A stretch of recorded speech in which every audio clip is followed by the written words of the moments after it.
Buenos días a todos, que el Señor les siga bendiciendo. Estamos acabando hoy la mitad del año, la primera mitad del año acaba el día de hoy, lo que nos recuerda que cada día está más cerca que el día de nuestra salvación que cuando creímos. El día que estemos con el Señor, cada día está más cerca. ¿Amén? ¿Amén de veras? O dices, ay no, qué tarde. No sabemos el día y la hora, pero el cristiano, la iglesia dice, sí, ven, Señor Jesús. Bueno, vamos a seguir con la séptima parte de la serie La Biblia y la prosperidad. Hoy el tema, como ya vieron y se anunció, será el grave peligro de la envidia, y yo le agregaría ante la prosperidad de otros. Es importante la advertencia que veremos hoy en 8 días, porque ese es un peligro grave espiritualmente que podemos vivir como cristianos. Envidiar la prosperidad de alguien más. Yo creo que, como hemos predicado las 6 enseñanzas anteriores, si analizamos esas doctrinas de la prosperidad que te llevan a decirte Dios te quiere prosperar, Dios te quiere hacer rico, eres hijo del rey, tienes que vivir como un rey, etcétera, etcétera. ¿Qué pasa cuando esas personas engañadas con este mensaje no prosperan, pero ven prosperar a otros? Pues seguramente puede provocar en muchos justamente la envidia, ¿no? Porque pues los falsos maestros les prometen que Dios los va a prosperar y todo lo que hemos visto.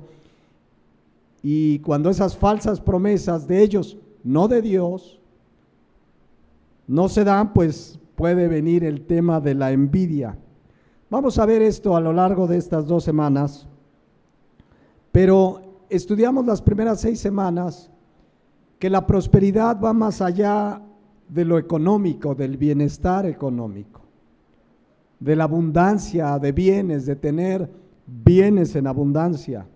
Prosperidad, solo para recordar, ya no lo veremos con detalle, pero prosperidad es saber que Dios está conmigo, que me ayuda en el camino, que me empuja aún en medio de las adversidades a sus planes y propósitos. Prosperidad también en la Biblia es que me da sabiduría e inteligencia para administrar lo que Él me da. Eso es prosperidad. Prosperidad, veíamos también que prosperidad es que cuando con generosidad ayudo a alguien que está en necesidad, Dios me hace sentir un gozo, una alegría que me da el dar antes que recibir. Y también, sí, prosperidad dentro de todo ese amplio concepto puede significar bienestar económico, pero Dios es soberano, Él sabe a quién provee más, que permite en cada uno. El cristiano debe reconocer que Él nos da todas las cosas, y por supuesto debemos cuidar en nuestro corazón de no amar los bienes materiales. Dice Eclesiastés capítulo 5, versículo 10, que el que ama el dinero no se saciará de dinero. El que ama el dinero puede tener hoy 1,000, pero va a querer mañana 2,000. Y cuando tiene 2,000 va a querer 4,000, y hay multimillonarios y tienen más y más. El que ama el dinero es una palabra que Dios nos dice con toda claridad, no se sacia de dinero. Y el que ama el mucho tener no sacará fruto. También esto es vanidad, dice la palabra de Dios. Dios ciertamente permite en su soberanía que algunos tengan más que otros, algunos abundancia, algunos sean ricos. Hay cristianos ricos. En la Biblia hemos visto de cristianos muy ricos y poderosos, pero Él sabe que da, que permite en cada uno. Aunque también en la Biblia, no sé si lo veremos en esta serie, pero hay principios bíblicos para prosperar en nuestra economía. Y un principio bíblico es Proverbios 22:4. Riquezas, honra y vida son la remuneración de la humildad y del temor de Jehová. Claro que Dios bendice, claro que Dios provee, y más allá de riquezas materiales, pues todas las riquezas espirituales. Pero Dios bendice al hombre y a la mujer que tienen temor de Dios. Y tener temor de Dios es tener un respeto profundo a Dios, a su palabra, y es lo que me lleva a obedecer su palabra. Temor de Dios. Temor no es miedo, ay, si no obedezco me va a castigar. Temor es, quiero agradarte porque tú eres mi Dios, mi Salvador, y te respeto y te honro, y eres lo más grande en mi vida porque eres Dios, y por eso quiero obedecerte. Pero también vimos que puede haber gente que prospera económicamente sin la bendición de Dios. ¿Conocen gente que prospera económicamente sin la bendición de Dios? Es decir, gente que es rica pero no tiene temor de Dios. Claro que hay gente, y leíamos hace 2-3 semanas Eclesiastés 6:1 y 2, que es un mal que hay debajo del cielo y muy común entre los hombres. Y dice el 2, el hombre a quien Dios da riquezas y bienes y honra, y nada le falta de todo lo que su alma desea, pero Dios no le da, aquí está la clave, la facultad de disfrutar de ello. Puedes tener poco, mucho o regular, pero lo más importante es la gracia, la capacidad que Dios me dé de disfrutar. Alguien puede estar comiendo un plato de frijoles, tortillitas, sabroso, con su salsita, y disfrutar y dar gracias a Dios. Y alguien puede estar en el restaurante más lujoso y no disfrutar verdaderamente de parte de Dios. Entonces, el punto en esta mañana, y para entrar en el tema, es que cuando tú veas a alguien próspero, en cualquier sentido, sea espiritualmente, próspero en su ministerio, próspero en su matrimonio, próspero y económicamente, incluso si esa bendición es de parte de Dios, o si esa bendición es porque es una persona buena para los negocios o tranza. ¿Cuánta gente rica y próspera conocen tranza? ¿Conocen algún político así? Rico, poderoso, mediante el engaño, la tranza. Bueno, el llamado que vamos a ver, la advertencia de hoy en la palabra de Dios: cuidémonos de no envidiar a nadie, ni al hermano en Cristo que Dios le ha bendecido más que a ti, ni al malandro o al político o al rico que maltrata a sus empleados. Tengamos cuidado de no envidiar y codiciar lo que otro tiene, porque hoy lo vamos a ver. La envidia, mis hermanos, no es cosa menor. La envidia es un grave peligro mortal para nuestra vida espiritual e incluso muchas veces nuestra vida física. Entonces, la envidia puede llevarnos a vivir una verdadera miseria espiritual. Repito, no es cosa menor, y por eso vamos a entrar a la palabra de Dios, porque es muy grave lo que puede hacer la envidia en la vida de un cristiano. Primero vamos a definir qué es envidia. Creo que todos tenemos una idea general de lo que es la envidia. El diccionario de la Real Academia de la Lengua Española dice que envidia es tristeza o pesar del bien ajeno. ¿Qué es envidia?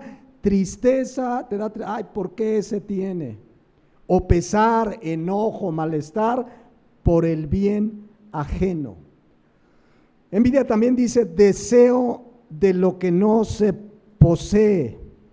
Otra definición dice: es el sentimiento de pesar ante el bien que posee otra persona. Es decir, el desagrado o molestia producidos en alguien ante el bien ajeno. La Iglesia Católica considera la envidia dentro de los 7 pecados capitales, y una definición de ellos, que no porque sea la Iglesia Católica está mal, es una buena definición, dice que la envidia, la considera uno de los 7 pecados capitales, es un sentimiento que se produce ante la sola idea de que el otro tenga algo bueno, genera sentimientos de aprensión en el envidioso. Entonces, en general, la envidia es enojo, malestar, porque alguien tiene algo que yo no tengo. Vamos ahora a la Biblia. ¿Se acuerdan que vimos dentro de las definiciones de la Biblia un pasaje donde Isaac fue bendecido económicamente, prosperado en todo, y es la primera vez que en Génesis se habla de la envidia? Génesis 26:13, es de las primeras veces.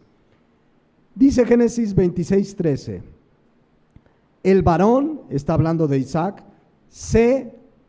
¿qué pasó con ese varón? Se enriqueció y fue prosperado y se engrandeció hasta hacerse muy poderoso. Y estudiamos en la serie que esa bendición y esa riqueza fue producto de su obediencia. O sea, esta riqueza fue bendición de Dios. Amén. Versículo 14, y tuvo hato de ovejas y hato de vacas y mucha labranza, y los filisteos le tuvieron ¿qué? Envidia. De las primeras veces que se usa la palabra envidia en la Biblia. Y la envidia es algo muy común entre la gente. ¿Qué significa la palabra envidia aquí? Es la palabra hebrea caná, como una cana, pero con acento en la A. Significa celos en sentido malo, celar, enojarse, envidiar lo que otro tiene. Así es que la envidia, para dejarlo en términos claros, es pecado. Punto. Es un sentimiento que produce enojo, ira, malestar, tristeza por lo que otro tiene. Y la envidia va de la mano, totalmente pegada con otro pecado, que algunos lo consideran sinónimos, pero creo que están más bien muy ligados, y es la codicia. La codicia es un pecado muy ligado a la envidia. De hecho, el último de los 10 mandamientos de la ley moral de Dios dice lo siguiente, Éxodo 20:17, no codiciarás la casa de tu prójimo, no codiciarás a la mujer de tu prójimo, ni su siervo, ni su criada, ni su buey, ni su asno, ni cosa alguna de tu prójimo. La palabra codiciar, hamad, en el hebreo, habla de un deseo por lo que tiene el otro, pero en mal sentido. Quisiera tener ese coche, quisiera tener esa casa, pero hay un deseo pecaminoso en nuestro corazón. Y es la codicia. Aquí habla no codiciar la casa, la mujer, el siervo. Y puedes poner lo que quieras, su coche, su trabajo, su ministerio. ¿Habrá codicia entre iglesias? Ay, cómo quisiera tener ese ministerio. Cómo quisiera tener ese templo tan grande. La codicia es pecado, está dentro de los 10 mandamientos de la ley moral de Dios. Regreso a Génesis 26:14, y tuvo hato de ovejas y hato de vaca y mucha labranza, y los filisteos le tuvieron envidia. Entonces, queda claro que la envidia es pecado. De hecho, miren cómo lo describe Proverbios 14:30. Vean qué grave es la envidia. El corazón apacible es vida de la carne, mas la envidia es ¿qué? carcoma de los huesos. La envidia es carcoma de los huesos. La palabra carcoma significa decaer. De hecho, la palabra en su raíz habla de la pudrición de los dientes por una caries. Es decir, la envidia destruye todo, es algo que se pudre. La palabra carcoma se puede traducir como cáncer, inclusive. Es decir, la envidia es un grave pecado que me daña, que me consume, que me afecta grandemente, por supuesto, primero en mi relación con Dios, porque eso es lo más grave de cualquier pecado, es que rompe mi comunión con Dios, que ofendo a Dios, pero la envidia tiene efectos tanto en lo espiritual como en lo físico, en lo emocional. Carcoma de los huesos es una expresión que en el hebreo habla de mucho dolor, de mucho sufrimiento. La envidia trae mucho dolor y sufrimiento a quien la tiene. Miren cómo traduce la Nueva Traducción Viviente. La paz en el corazón da salud al cuerpo. Cuando no tienes nada contra nadie y tú estás en paz, hasta saludable estás. Pero vean, los celos son como cáncer en los huesos. ¿Saben que hay estudios de la medicina moderna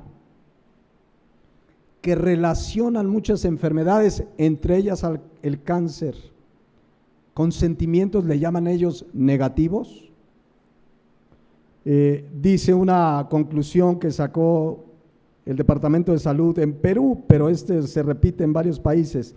Ellos le llaman la negatividad y ahí incluyen toda clase de malos sentimientos, rencor, coraje, falta de perdón, etcétera.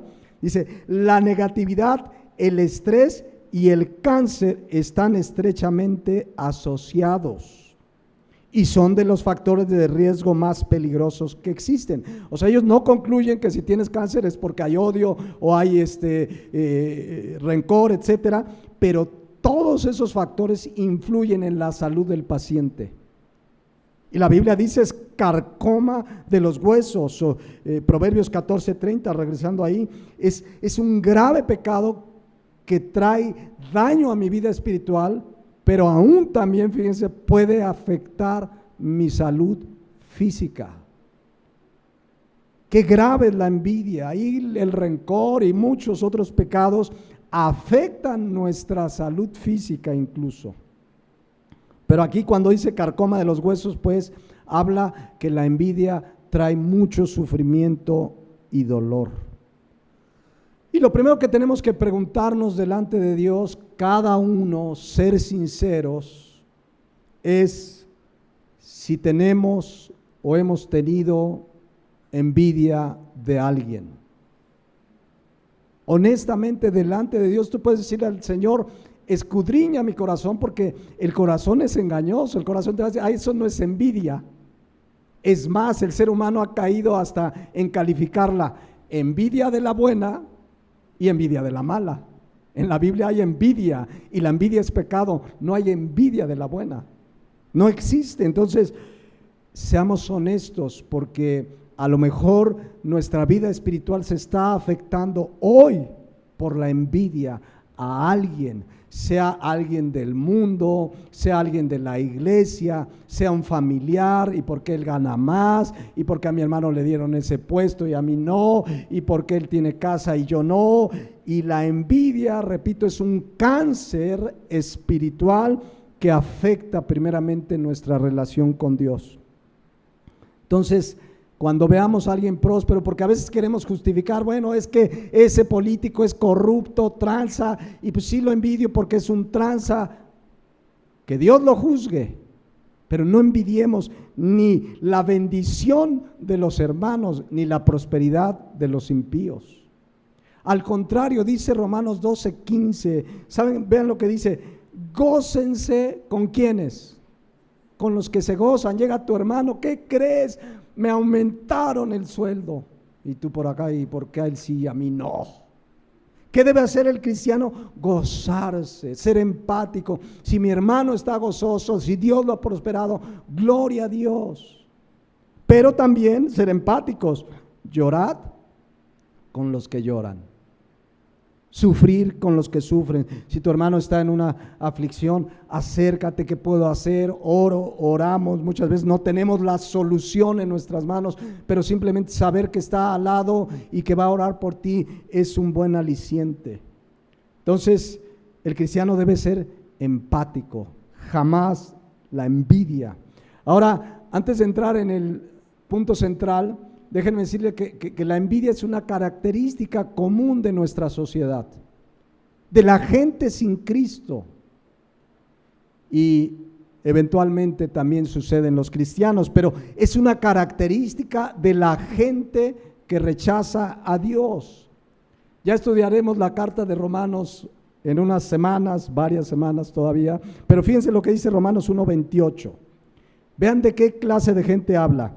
Y como ellos no aprobaron tener en cuenta a Dios, cuando la gente rechaza a Dios, dice que Dios los entrega a una mente que reprobada para hacer cosas que no convienen. Está hablando de la gente sin Cristo, de la gente que rechaza a Dios. Por eso dice el 29, estando atestados. ¿Saben? Sin Cristo no hay freno.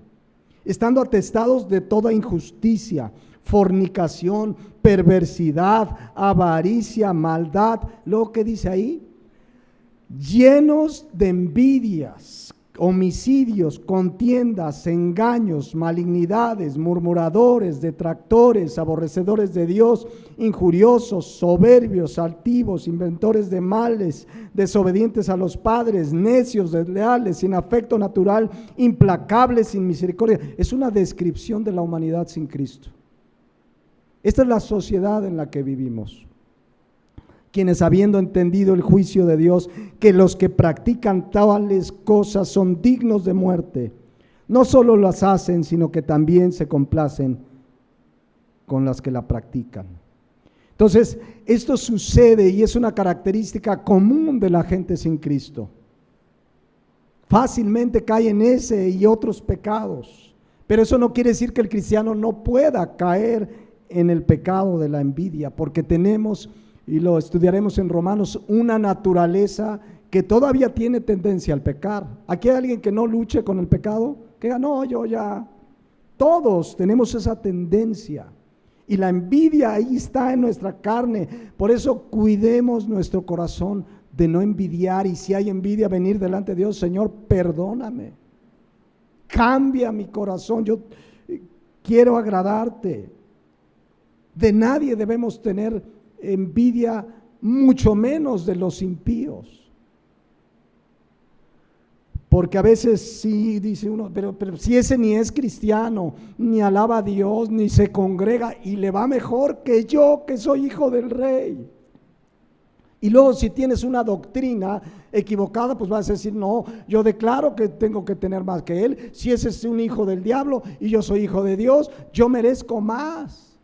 Cuando ya lo vimos, el cristiano lo tiene todo, porque tenemos su paz, su perdón, la vida eterna, su gracia está con nosotros. Son tantas las bendiciones que somos verdaderamente ricos, pero vamos a ver cuándo comienza la envidia a hacer presa a un cristiano.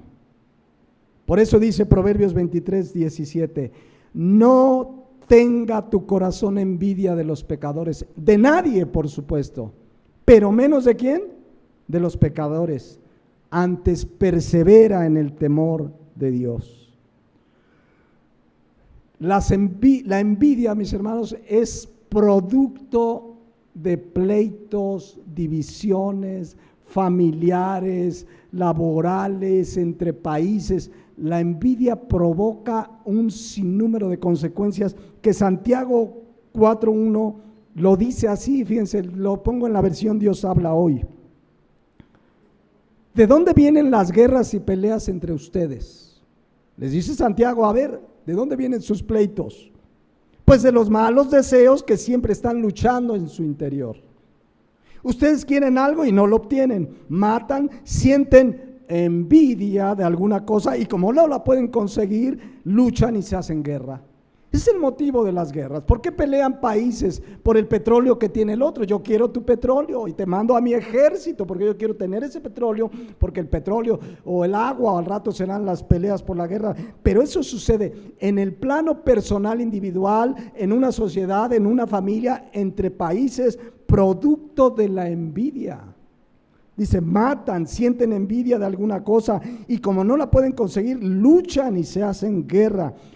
Pero dice Santiago, no consiguen lo que quieren porque no se lo piden a Dios. Y si se lo piden, no lo reciben porque piden mal, pues lo quieren para gastarlo en sus placeres. Pero vean lo que provoca la envidia, pleitos, guerras, luchas. Por eso como cristianos tenemos en Cristo todo para vencer el pecado. Tenemos recursos espirituales, la oración, la palabra, el Espíritu Santo que mora en nosotros, una nueva naturaleza. Entonces, tenemos todo para apartar de nuestra vida la envidia y la codicia. Vamos a ver hoy, quizás algunos recordarán, hace algunos años hablamos de esto, y quizás unos no conocían este caso, de un músico en la Biblia. Algunos comentarios dicen que era el responsable de la alabanza en el templo en tiempos de David. Dice, estamos hablando de un hombre de Dios que se llamó Asaf. De hecho, Primera de Crónicas 15:19 lo menciona. Dice, así Emán, Asaf y Etán, que eran cantores, sonaban símbolos de bronce. ¿Qué era de entrada Asaf? Un cantor, un levita, un salmista. De hecho, se le atribuyen a Asaf los salmos del 73 al 83. Fíjense, 10 salmos, 11.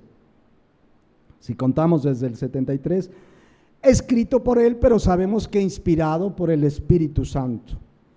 Pero este hombre tuvo este carcoma, este cáncer en su vida. Pero gracias a Dios, y lo veremos entre hoy y el próximo domingo, que lo reconoció y se arrepintió y Dios lo restauró. Pero está la enseñanza para que aprendamos, para que no caigamos en lo mismo, porque esto le sucedió a un siervo de Dios, a Asaf. Entonces fíjense cómo comienza el Salmo 73, versículo 1. Y comienza Asaf reconociendo una verdad absoluta. Ciertamente es bueno Dios para con Israel. Y finaliza, para con los limpios de corazón. ¿Cuántos creen esta verdad? Dios es bueno para con los limpios de corazón. ¿A alguien le queda duda de que Dios es bueno? Dios es bueno. Por su gracia y misericordia salva, no fue algo en nosotros, es su bondad, pero es bueno para con los limpios de corazón. ¿Quién es hoy día un limpio de corazón? Aquel que sus pecados han sido lavados con la sangre de Jesucristo. Amén. ¿Cuántos han sido lavados sus pecados con la sangre de Cristo? Si esto es una realidad en tu vida, eres limpio de corazón y Dios es bueno para con los limpios de corazón. Pero fíjense lo que pasó a partir del versículo 2, comienza a narrar una historia que casi termina en una tragedia espiritual, pero que está escrita para que nos advierta a ti y a mí, que hoy lo leemos. Versículo 2, y lo pongo en dos versiones. Dice Asaf, en cuanto a mí, casi se deslizaron mis pies, por poco resbalaron mis pasos. La versión Dios habla hoy dice, un poco más y yo hubiera caído, mis pies casi resbalaron. Fíjense lo que estuvo a punto de pasar en la vida de Asaf, un siervo de Dios. Dice que casi se deslizan sus pies. La palabra deslizar es importante aquí porque en el hebreo shafak significa derrochar, malgastar mi vida. Fíjense, es un siervo de Dios, servía en el templo de Dios en tiempos de David y estuvo a punto de desperdiciar, de derrochar, de destruir su vida. Dice, casi se deslizan mis pies. Estuvo a punto de apartarse de Dios. Ahora, déjenme decirles que esa palabra deslizar habla de un proceso progresivo, de poco a poco. Hebreos 2:1 utiliza esa misma palabra ahora en griego que dice, por tanto, es necesario, fíjense, es necesario, esto es para ti y para mí, que con más diligencia atendamos las cosas que hemos oído. El cristiano debe atender lo que oye de la palabra de Dios con diligencia. Señor, hoy aprendí esto y voy a cuidarlo, y hoy leí esto en tu palabra y dame la gracia, el poder para hacerlo, etcétera. Pero necesitamos con diligencia atender lo que dice la palabra de Dios, no sea que nos deslicemos. Si no atendemos la palabra de Dios, podemos deslizarnos. Este es un término marino en el griego, pararueo, que significa flotar pasando, y da la idea, tú pones una barca en la orilla del mar y poco a poco, ¿qué va a pasar con ella? Se va a deslizar, y cuando menos ves, ya se fue, ya se fue. Eso es deslizar, no sucede de inmediato, va de a poquito, el mar lo va jalando, lo va jalando, lo va jalando, te descuidas. Y una vez estuve a punto de ahogarme, pero así me llevó el mar, ¿eh? Cuando yo pedía auxilio, yo ya estaba lejísimo, ya no tenía fuerzas para llegar a la orilla. Gracias a Dios, los guardavidas me salvaron, la gracia de Dios. Un día se las cuento esa, pero ¿ven lo que significa deslizar? Es algo que sucede poco a poco. Cuando tú ves un cristiano que se apartó, que ya lo ves bien frío y todo, fue poco a poco, se fue deslizando. No sucede generalmente no sucede de la noche a la mañana. A lo mejor un cristiano dice, hoy no voy a orar, ni a leer la Biblia. Y mañana, tampoco. Y el domingo, no voy a la iglesia, ¿para qué? Me voy a preparar porque hoy juega México y va a perder, ¿no? Pero así empieza una vida cristiana a deslizarse. Hoy no oro, hoy no leo la Biblia, ya no compartes de Cristo, poco a poco dejas de ir a la iglesia. Hoy no voy a la iglesia, no, es domingo, es mi cumpleaños, ¿para qué voy? Pues mejor a celebrar, pues. Y así poco a poco empiezan los pretextos. ¿Para qué voy a la iglesia? Hace calor, solo hoy tengo tiempo de ir al súper. No, si no voy el domingo, no, entonces ahí Dios puede esperar, y empieza un cristiano ¿a qué? A deslizarse, a enfriarse, a apartar, y cuando menos ves, ya lo ves frío. Hermano, ¿por qué no has ido a la iglesia? Ya voy a ir, pero pues ahí lo sigo por el YouTube, por el Facebook, es lo mismo. ¿Cuándo no es lo mismo? Amén. No es lo mismo, es hermoso habitar los hermanos juntos en armonía, porque ahí envía a Dios bendición y vida eterna. Bueno, así pasó Salmo 73:2 en la vida de Asaf. Dice, en cuanto a mí, casi se deslizaron mis pies. No llegó a la desgracia total. Es más, dice, por poco resbalaron mis pasos. Nuevamente, una palabra hebrea, shafak, que significa malgastar su vida, exponerse. Estuvo a punto de tener una desgracia espiritual, apartarse de Dios. Tremendo lo que pasó en Asaf. ¿Cuál fue la razón? ¿Qué tiene que ver con el tema de la prosperidad y la envidia? Salmo 73:3, siguiente versículo. Ahí explica él por qué casi se aparta, se desvía, malgasta su vida, cae en una desgracia espiritual. Dice, porque tuve envidia. Aquí dice de los arrogantes viendo la prosperidad de los impíos, pero tuvo envidia. Y además envidia de arrogantes, de impíos que prosperaban. Él tuvo envidia. Veía gente apartada de Dios que le iba bien económicamente y comenzó a tener que envidia, enojo, coraje, Dios, porque a ellos sí y a mí no. Y ahorita lo vamos a ver porque Él lo expresa. Él expresa esta verdad.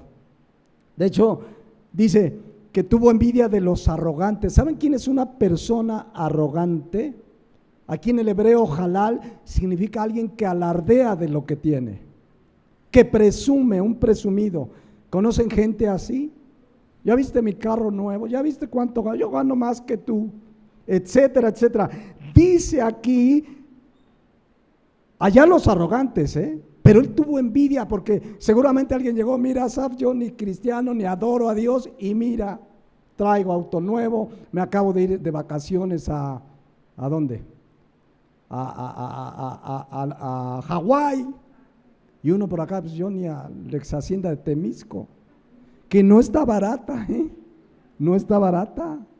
Uno pensará que sí, pero allá ellos con su arrogancia, y cuidado, si tú esta mañana eres arrogante, también es pecado, la arrogancia es pecado. Pero Asaf está analizando su pecado, dice, tuve envidia de los arrogantes, por poco y me aparto de Dios, por poco y sucede una tragedia espiritual.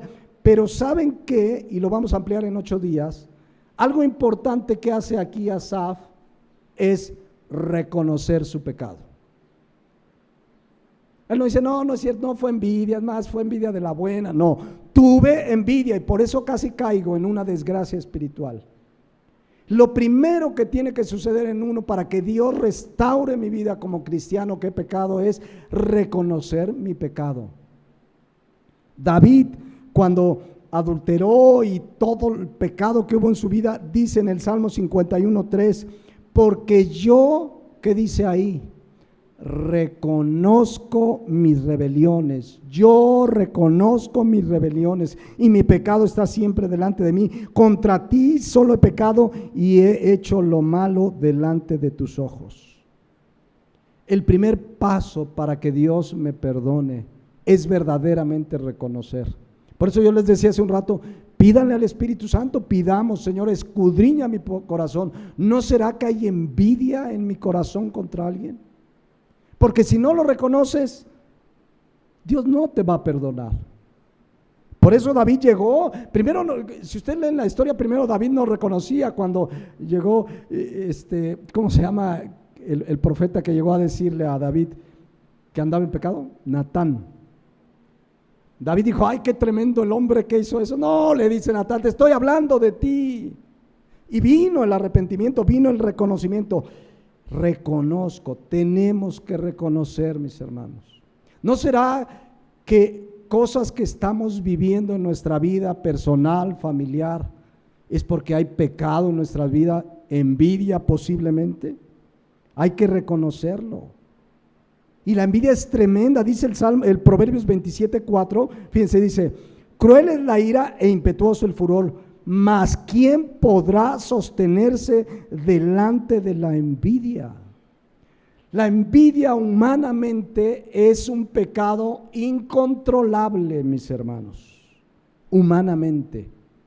Pero nosotros, dice Romanos 6:14, versión Palabra de Dios para Todos, dice, el pecado, incluida la envidia, para el cristiano, ya no gobernará sobre ustedes. Porque ya no están sujetos a la ley, sino al generoso amor de Dios. Dice 1 Juan 5:4, porque todo lo que es nacido de Dios vence al mundo. Y esta es la victoria que vence al mundo, nuestra fe.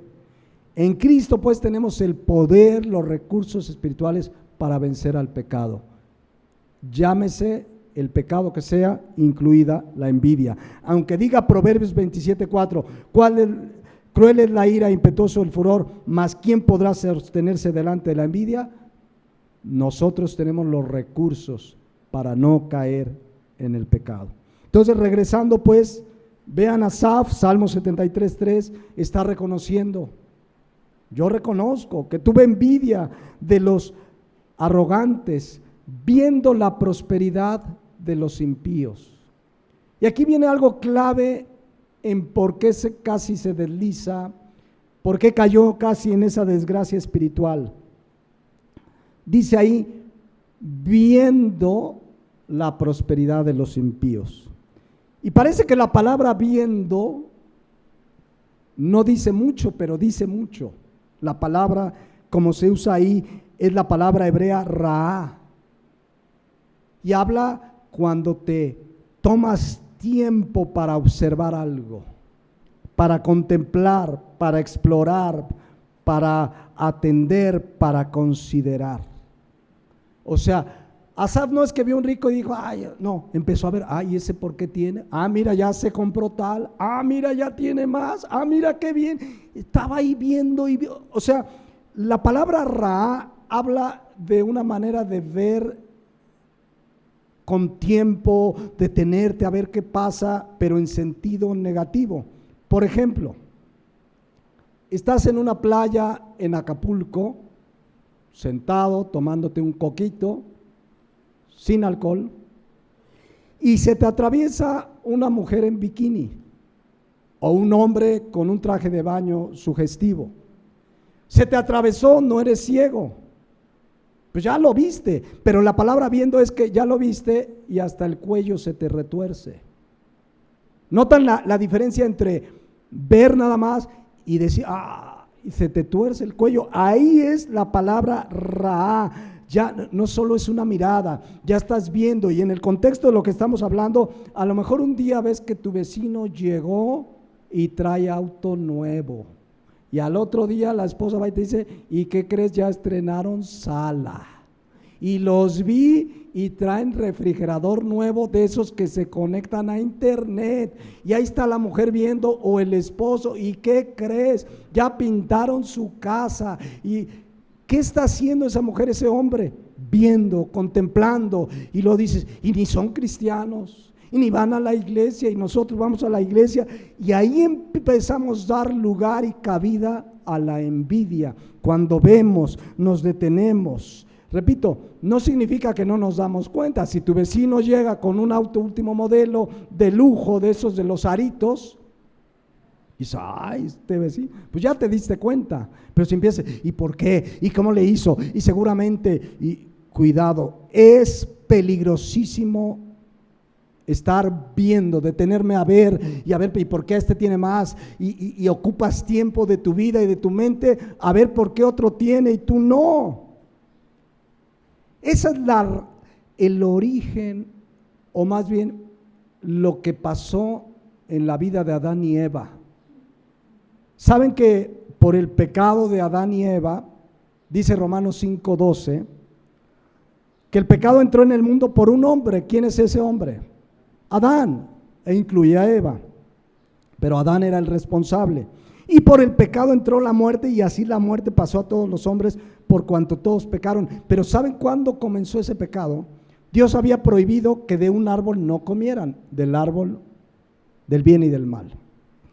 Y dice Génesis 3:6, que utiliza la misma palabra hebrea ra, y vio la mujer que el árbol era bueno para comer y que era agradable a los ojos y árbol codiciable para alcanzar sabiduría, porque Satanás ya la había engañado.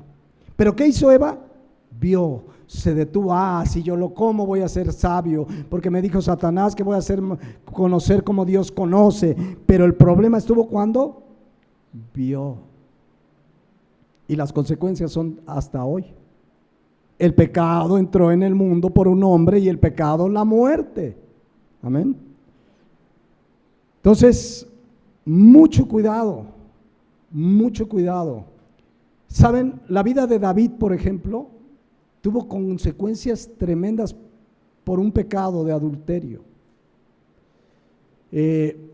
Consecuencias en su vida, en sus hijos, su familia. Cuando uno lee la historia de David, fue tremenda las consecuencias. Dios lo perdonó, pero consecuencias siguieron toda la vida. Un hijo violó a la hermanastra, bueno, un caso tremendo. Pero ¿saben cuándo comenzó todo eso en la vida de David? Segunda de Samuel 11:2.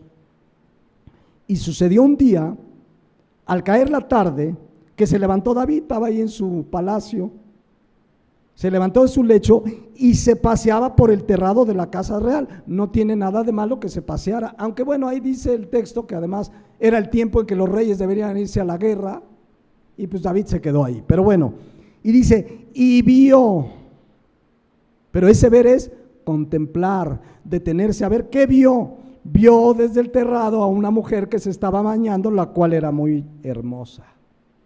O sea, a lo mejor te levantas, ay, la vecinita está bañando y te volteas, ¿no? Pero ¿qué hizo David? La vecina, y empezó a codiciarla. ¿Y qué pasó? Hubo adulterio, luego la embaraza, y entonces manda al ejército, vayan a guerra con el esposo de ella, y cuando esté la batalla fuerte, ustedes se hacen para atrás, y prácticamente cometió asesinato, y todo comenzó el día que se para y se puso a ver de más. ¿Se dan cuenta lo que significa ver? Regreso a Salmos 73:3.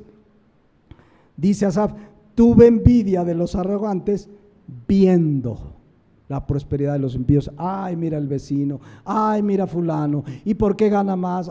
Y empezó a ver y a ver y a ver.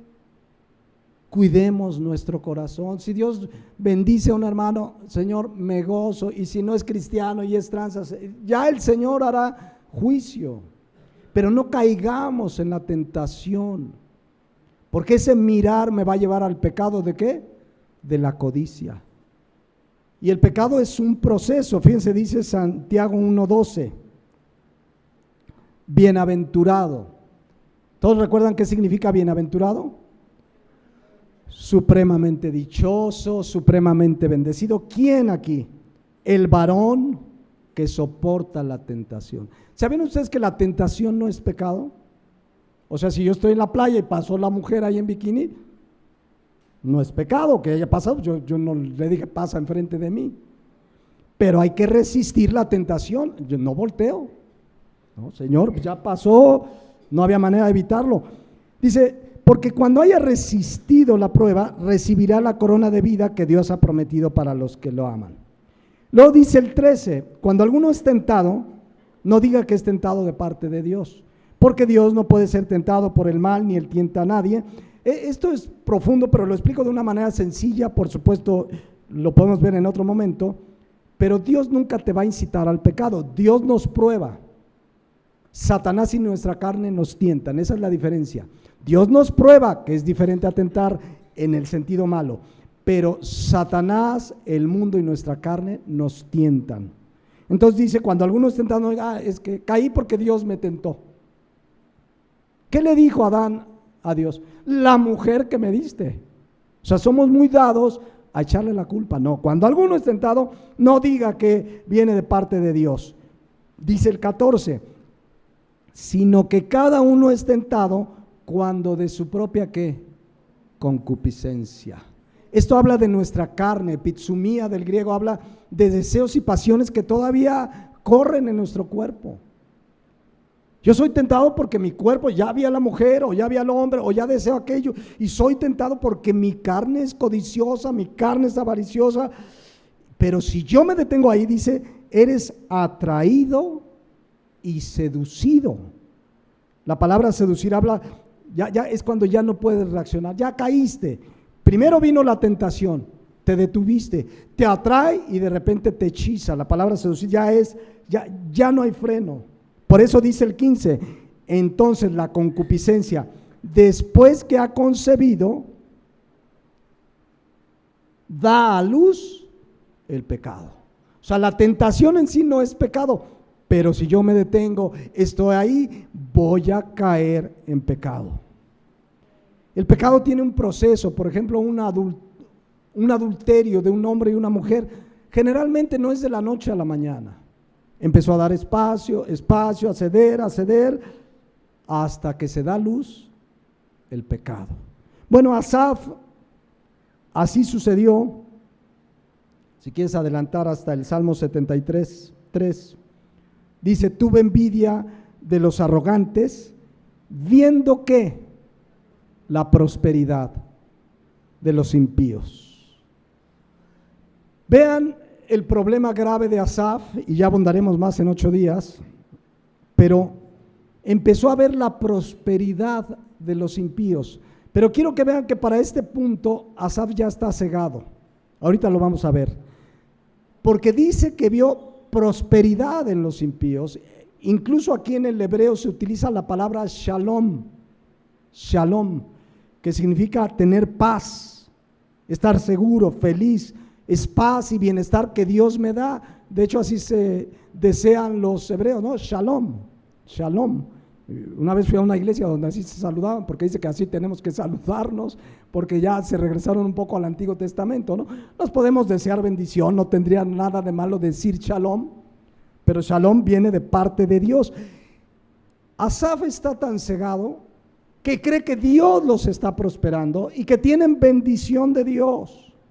A ese grado en el corazón de Asaf es, mira, Dios, tú los estás bendiciendo y a mí no. Porque hay un reclamo y lo vamos a ver ahorita. El pasaje sostiene esta interpretación, porque él ve la prosperidad del impío. Mira, es malo, es pecador, es tranza, no se congrega y mira, le va re bien. Y yo trabajo 12 horas, voy a la iglesia, diezmo, comparto la palabra y no me va bien. ¿Qué pasa? Y así pasó en la vida de Asaf. Vio la prosperidad de los impíos, creyó que Dios lo estaba bendiciendo y a él no. Ahora imagínate si alguien además está escuchando un predicador que le dice: Dios te quiere hacer rico, Dios te quiere prosperar, Dios te va a dar esa casa de tus sueños, visualízate, créelo, decrétalo, decláralo, etcétera, etcétera. Vamos a hablar en unas semanas de la psicología y la metafísica en la iglesia, y ahí te enseñan y ve, mira, y te va a dar. Y si no tienen, ¿qué va a pasar con esa persona? Va a codiciar al que tiene, porque si el predicador le está metiendo que tiene que ser rico, y cuando ve que no puede ser rico y otro sí, va a venir la codicia. Y así pasó en Asaf. Tuve envidia de los arrogantes, viendo la prosperidad de los impíos. Y por eso dice el 4, Asaf ya está cegado por su pecado, porque dice: porque no tienen congojas por su muerte, pues su vigor está entero. Esto no quiere decir que era una realidad en los pecadores. Así los veía Asaf. Dice que no tienen congojas por su muerte, pues su vigor está entero. La palabra congoja, harzubá del hebreo, habla de una gente que parece no tener preocupación ante nada. ¿Han visto a gente que dice: yo no le temo a la muerte, yo no tengo problemas? Pero en su corazón, si no tiene a Dios, claro que va a vivir una vida sin paz. Pero Asaf como que los veía, mira, están en paz, Dios los bendice, nada les preocupa, no les preocupa que aumentó la leche, el huevo, la carne, todo sube, la inflación, y ese me impío como si nada. Eso significa esta expresión, mira, no le preocupa la vida ni la muerte, se le ve bien tranquilito. Así los veía él. Pero la Biblia dice en Isaías 48:22 que no hay paz para los malos, dice Jehová. Dice Isaías 51:7-21, no hay paz, dijo mi Dios, para los impíos. No hay paz. Esa última parte se me pegó del versículo anterior. Pero no hay paz. O sea, un impío realmente no tiene la verdadera paz, aunque lo parezca, aunque tú veas a esa persona que parece que tiene una vida sin problemas, sin preocupación, uno los ve, ay mira, yo creo que Elon Musk, Carlos Slim, están bien tranquilazos. No hay paz para el que está sin Dios, porque la verdadera paz, ¿cuándo viene? Romanos 5:1. La verdadera paz es cuando somos justificados por la fe. Tenemos que paz para con Dios por medio de nuestro Señor Jesucristo. Esa es la verdadera paz. Pero en el Salmo 73:4, Asaf los ve como que no pasa ninguna dificultad y los empezó a envidiar. Los empezó a envidiar, los veía bien tranquilos, sin congoja, sin preocupación, y uno por acá, viene la renta, viene el pago, y el otro tranquilazo, y ni es cristiano, ni alaba a Dios, ni nada, pero es lo que estaba descomponiendo en su vida, la envidia en su corazón. Versículo 5. Vean lo que creía: no pasan trabajos como los otros mortales, ni son azotados como los demás hombres. Esto efectivamente puede suceder. Tú ves a los ricos que cada vez tienen más y más, y pues parece que hasta sin hacer nada ya ganan. Fíjense, investigué el siguiente dato.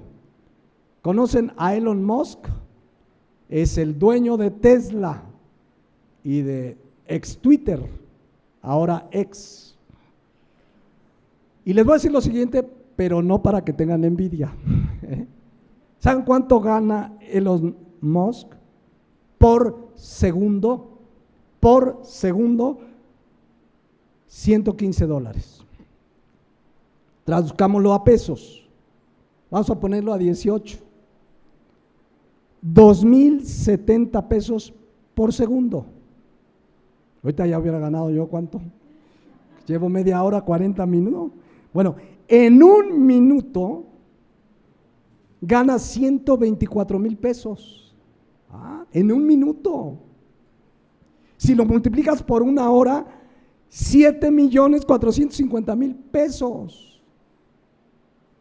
Y en un día, 178,848,000 pesos. La gran mayoría de la gente de este mundo no lo va a ganar en toda su vida. Lo que él gana, ¿cuánto? En un día. Entonces, a ver, no tengan envidia, no, ay, es Elon Musk, que me diera la décima, el 1%, ¿no? Pero no envidiemos. ¿No conocen al Señor? Oremos un día que esos hombres se conviertan y realmente vengan a Cristo. Pero ahí está, versículo 5, no pasan trabajos. Yo creo que veía gente como él, mira, se le ve bien tranquilazo en su camioneta, la Cybertruck, ¿no? Esa nueva que sacaron. Versículo 6, por tanto la soberbia los corona. Generalmente esa gente es soberbia, ¿no? Es prepotentes, se cubren de vestido de violencia.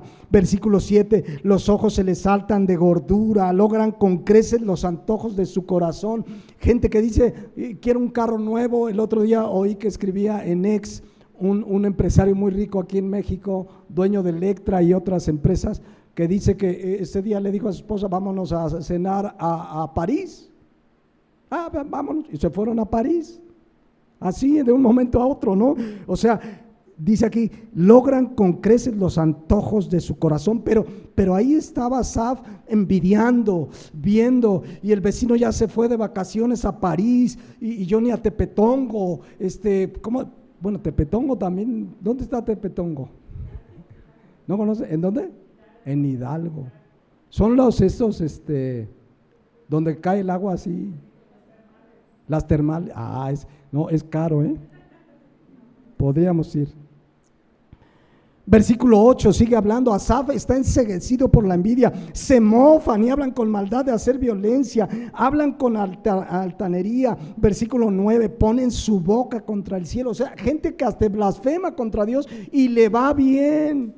Y con su lengua pasean la tierra. Es gente que han oído a esos ricos, que ellos dicen no existe Dios y para mí no hay Dios y mi Dios soy yo y mi trabajo y mi esfuerzo. Dice el versículo 10, por eso Dios los hará volver a su pueblo y aguas en abundancia serán extraídas para ellos.